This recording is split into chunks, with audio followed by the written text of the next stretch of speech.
Hello and welcome to Sean White's Solar and Energy Storage Podcast. Today we're going to talk about something that is interesting. It is solar, it is wind, it might even be a couple of more things. Who knows? We're talking to John Coffman, and John's company is called Commercial Solar. He is working with Martin Navales of Solend Technology Corporation in the Philippines. And by the way, John is currently in Oklahoma. So, hey, welcome to the show, John. Thank you, Sean. I appreciate you having us. Pleasure to join you. Yeah, great, great. And I noticed that, since the name of your company is Commercial Solar, I don't want people to confuse with John Weaver's company. He's the commercial solar guy, even though you're also a guy. And John's a friend. I've been on some other podcasts with him, like the Clean Power Hour with Tim Montague. So anyway, let's talk about this new thing that you're doing. And I just wanted to put it out there that I'm a grumpy old traditional rectangular solar module guy. I'm just stuck in 1954 when Bell Labs came out with the solar module. So it might be a little bit difficult to convince me about something that just seems too good to be true. I certainly understand that, and I appreciate the opportunity to try. Uh-huh. I certainly grew up just like everybody else on solar panels. I've seen solar panels that are 150 watt and on up to 550. And the one thing that stays constant is if you're doing rooftop solar, there are going to be some roofs that, for whatever reason, are just not a good combination for solar. Whether they're covered in shade, whether they pass engineering and have the space to provide enough power for the house. Maybe they have holes in them. Maybe they have holes in them. I live in Tornado Alley, and so we typically get a new roof about every 5-6 years. And so it's not really that case for us. But for the rest of the country, if the roof doesn't pass inspection and then all of a sudden they're going to be spending another $20,000, $30,000 for a roof, sometimes solar deals are lost because of that. That and the time it takes for permitting. We have a very, very simple product that is planted much like a tree would be. It is a hybrid combining solar and wind power, and it's a tree. It's a beautifully decorated solar wind turbine power tree. Do you need to put Christmas lights on it? You know what? It actually works well to have some landscape lighting with some colored lights shining up. The solar panel branches are white. And the reason that that was decided was so that the colored lights could be shown up on the limbs and you can make it very, very pretty. But you've got 6 feet that is buried into the ground, cemented in. And then the tree from the ground level goes up, and the first set of branches, the first 5 branches are at 9 feet, the second set at 11 feet, and there is a wind turbine on top that tops out at 13 feet. So it's not going to be in the way, and it's going to be up high enough so that, shading from other houses or trees, that just isn't an issue. And then as far as the wind, I never really listened to the weather other than is it going to rain or is it going to sunshine? But since this has this wind turbine, it has literally been 25-mile-an-hour winds all day today in Oklahoma City with gusts to 35 miles an hour. I even have some video of it. But these wind turbines were gauged at a 5-mile-an-hour wind for 5 hours. We have literally had 25 to 40-mile-an-hour winds over the last 2 weeks for 12 to 14 hours at a time. So the wind turbine aspect is something that has me just giddy. But that's what we have. We have a hybrid power tree combining solar and wind technology. At first, when I was talking to you about this, I was wondering, is he spinning the solar cell? So it's a separate wind turbine that's sticking up there. How high does it get, like to the top of this tree, the top of the wind turbine? The top of the wind turbine is going to be 13 feet. And can you put a basketball hoop on it? I mean, we're talking about the Philippines here too, I'm glad you asked that because they are wind rated to 100 miles an hour. We've been hearing all about these tornadoes that have been destroying towns in Oklahoma and other places. And there was an F2 tornado earlier in the week with wind speeds 115 miles an hour. So if a tornado hits rooftop solar, ground mount solar, or a solar power tree, you're going to be calling the insurance agent anyway. I'm going to be calling the Wizard of Oz. Well, that too, but they're very, very sturdy. And the solar panels are made by Maxeon, just recently ranked in a CNET article, #1 solar panel manufacturer on the planet. Yeah, and let's even take a step back there, just talking about Maxeon. That's formerly known as Sunpower, and then Sunpower split off and they made Maxeon the manufacturer, then Sunpower the installer. And I know that Sunpower has been in the news itself, not Maxeon, having a little bit of financial trouble, but that is not Maxeon. Maxeon is the manufacturer that makes these super efficient, high quality solar cells and have been known as being like top of the line for decades. 25-year power production guarantee that states it's guaranteeing 92% of first day production 25 years from now. That's unheard of. We are so thrilled to be partnered with Maxeon. Another thing about Maxeon too is they do have a lot of stuff going on in the Philippines. And I think their factories are still there. They have gone to different places for manufacturing and things like that, but they do have a lot of roots there in the Philippines. They do, and that's where our hybrid power trees are manufactured. That is going to be a pivotal area. Maxeon's there, Solin's there, and we can literally serve the entire planet. I was talking with a girl last week, and she was in South Africa.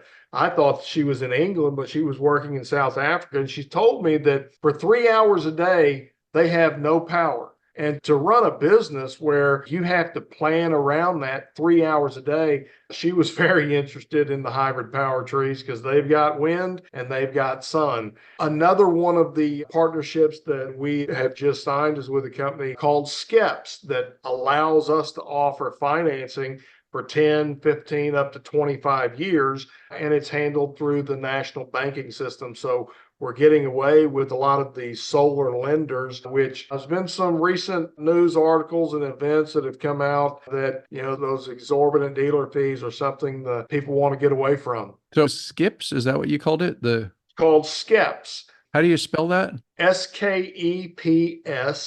Okay. And they are a combination of 3 national banks, 3 national credit unions, and another financial provider. But they allow the pay over time module, but it's not just for solar. It's for home improvement specialists. It's for electricians. It's a way to finance projects in and around the house, solar and the like. And they have been a true, true blessing to get away from that solar lender model of the way that we all know it. One of the things that Skeps likes is we're not putting panels on roofs, and so manufactured homes is not an issue for us. They have criteria 660 credit score and up, and they'll go to 25 years. And so it brings some real world banking into this space. So for me, one of the things that I would worry about is something like the price per watt. And I know that it would be a little bit different because you're talking about wind there. But just out of curiosity, do you know how many kilowatts or watts the power rating of the PV and the wind turbine? Yes, and that's where we're going to have some variables. As far as the hybrid power tree, it is right in between 7.5 and 8 kilowatts. However, that wind turbine is the piece. Now, we would much rather under-promise and over-deliver, which, Sean, when you hear the musical Oklahoma and it talks about the wind come sweeping down the plains, well, you would think that Oklahoma is known for wind and it's one of the windiest places. It's actually the 29th rated state for wind, but yet we have a ton of wind. But there are places throughout this country that have a whole lot more wind than Oklahoma. We've got the 6th best state as far as sun hours based on 14-year weather patterns. But when it comes to wind, Oklahoma is not that high. There are much windier places throughout the country. Okay, so that sounds pretty big. I mean, that's a lot of PV that you have there, sticking up 13 feet in the sky with a wind turbine. So I'd imagine that there's a ton of engineering that would have to go on just for, where you can plant these things as far as like putting them 6 feet down. Is it really wide too? Now, the base is 8 inches in diameter of steel. It is planted in a 10-inch diameter hole and then is concreted in with Quikrete. And while that's curing, the electrician's helper is trenching over to the meter in the panel. The electrician is doing his work, and literally they can install 4 to 6 in a day. You think, well, that's quite a lot. The average house needs 2 different trees, and so they can do 2 at a time and can install, again, 4 to 6 in a day. Wow. Okay. And so I was just thinking about like the lateral forces and things like that. So I'm sure you would have to have engineering that would be different for different soils and things like that. Like if you had a place that was muddy, I know that just PV on a pole mounts alone have a history of tipping over, when it's like windy and muddy and things like that. So I guess that would be another consideration. Is it using a particular brand of wind turbine? That is a Martine question. I have seen videos on it. This is a second generation.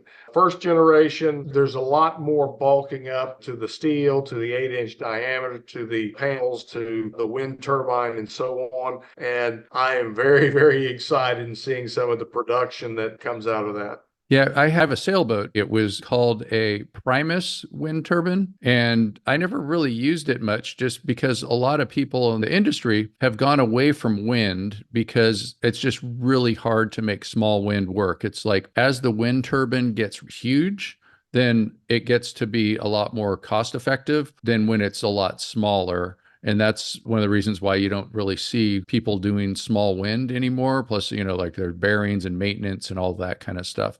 Do the branches of the tree, do they move or are they stationary? They do not move. They are stationary. The only thing that moves is the wind turbine on top. The microinverters are in the base or the tree trunk, and then wires. Is it using Enphase microinverters? I think I might have seen that when I was searching around. Yes, and the Enphase battery system is the go-to battery. Everybody likes Enphase. Enphase is one of the best. Well, I'm sure the people at Solar Edge don't like them that much. I am a big fan of batteries in particular.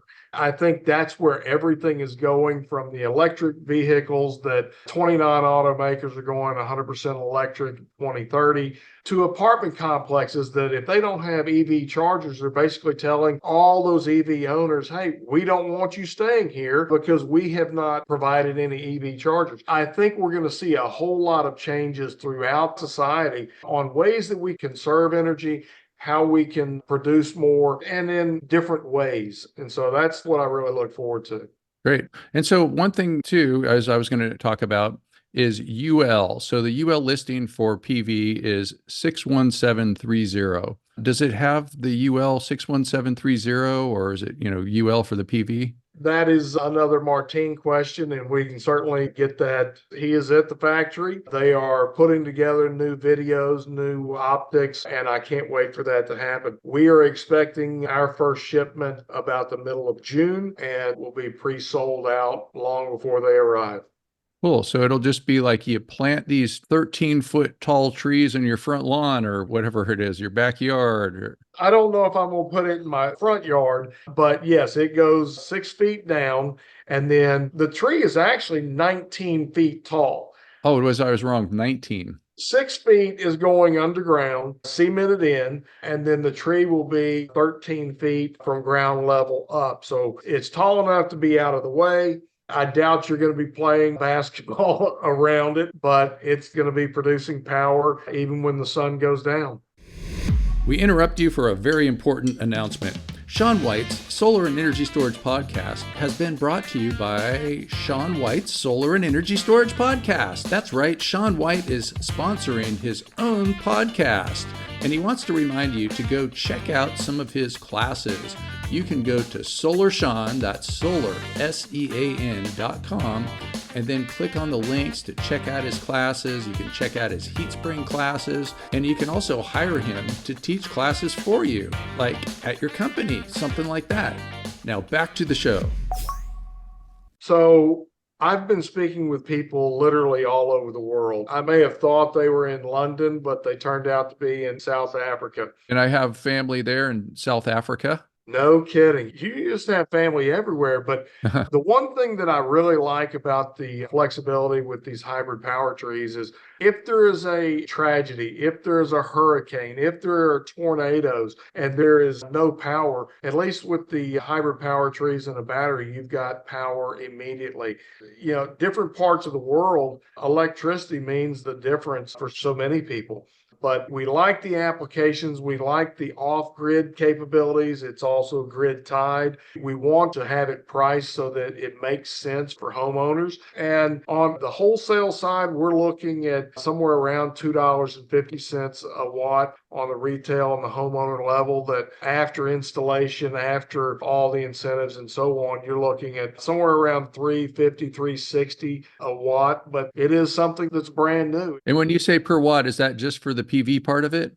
Oh no, that's PV and wind turbine. So I mean, it's in the ballpark. It's something new, and I think a lot of people it's going to be the perfect situation. People that don't want solar panels on their roof, people that live in an area that typically always has wind. There's a lot of options out there. Okay, well, I'll try to keep myself with an open mind because it does sound like too good to be true. And some other things too that I've just seen in the past that were too good to be true also were solar windows. And that's just because you want to look through a window, and if light passes through it, it doesn't work out so well. And it's just hard to compete too with these mass-produced rectangular old-fashioned Bell Labs style modules, but bigger than Bell Labs, of course. I've seen colored solar at these different solar shows where they put color on top of it, and that means it's reflecting away some different spectrum of light depending on what color it is. I've seen artistic solar where it looks like they're putting the Mona Lisa on there. In fact, I'm sure they could put the Mona Lisa on there. So that's sort of like part of the colored solar. And then there's that thing that was on YouTube for a while. I'm sure it's still there. You might have heard of it. They go solar freaking roadways, and they had solar in the roads. And so it's like, it's hard enough to keep our pavement together. That was kind of my thing about that. I think they were using Enphase microinverters too. And then I remember about like 17 years ago, there was all these articles about people that were saying like, oh, pretty soon you're going to be able to just paint the solar on the side of your house or your garage door. And we had all these customers that were not buying solar because they're saying, well, next year I could just paint it on. It's not a big deal. There's something else too that's, I guess, would be one of your competitors. I thought they called it the sunflower or the smart flower. You probably know about that. It doesn't have wind on it. That's more of a commercial application, and you're looking at considerably more money. It's a great product to have outside your office building. You can have a station to power up your iPad and your phone and a place to meet and have lunch. And you're really talking about apples and oranges there. But yes, those commercial type large flowers that may be a good option for EV chargers and a place to meet, but we're kind of at a lower price point than some of those. Okay. Yeah. And so that was that smart flower or sunflower, which was like it comes out and blooms and tracks and all that kind of stuff. And I'm sure that the price per watt, it's not going to be much more than, I mean, it's an art project that makes electricity, I should say. So it's not going to be competitive. Like you were saying, 350 a watt installed, something like that. That would be amazing if that comes to be true. And then the last one that I've heard, and it's not too long ago that I heard this about people saying that they were going to have solar that works at night.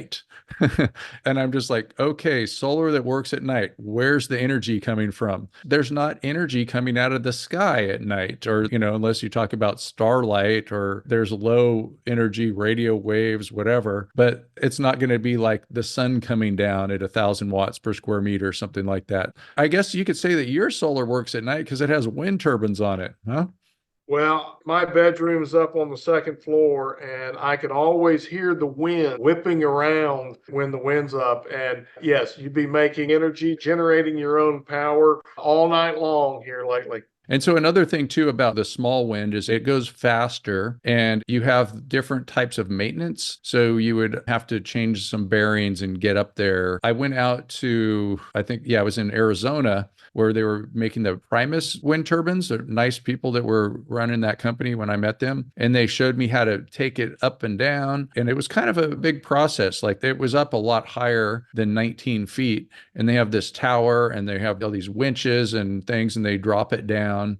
And to do that, you got to do maintenance on the bearings and things like that. And then if it gets too windy, then they'll have to slow down and things like that. One thing that's kind of amazing about wind and those aerodynamic forces is that when you double the speed, you get a lot more power. It goes up by the cube. And so doubling the speed gives you 2 times 2 is 4 times 2 is 8 times the power every time you double the speed. So you quadruple the speed, that's like 8 times 8, that's 64. And you get so much power to a certain degree that the wind turbine can fall apart if it doesn't have brakes on it. So they have to have, different ways of slowing it down or changing the angle of the blade and things like that. There's YouTube videos out there with some of these giant wind turbines where they go out of control and they collapse and fall apart. They just spin too fast. Ironic that you mentioned that, because literally about 3 summers ago, it was 108, 110 degrees here. And I was probably about 30, 40 miles west of Oklahoma City. And it was a day without a cloud in the sky, 108, 110 degrees, just full sun. Wow. And from where I was, I could literally see 100 wind turbines, and not one of them were spinning. And I thought, there's got to be something associated with that, because there was a wind, but I couldn't understand why 100 separate wind turbines were not spinning. Yeah, another thing too, sometimes it'll be to save the birds. I know that some of the first wind turbines that were put up in the United States were in California on Altamont Pass, which is not too far from where I am. And there's certain times where it's the best wind and they have to make them so they're not working because there's like raptors nesting and things like that. Wow. Well, I was definitely one of those that was watching the eagle couple at Big Bear that I don't think they hatched. But, I am very interested in not only saving the raptors, but the planet as a whole. Great. Well, good for you. Well, let's see, John, is there anything else that we need to cover right now?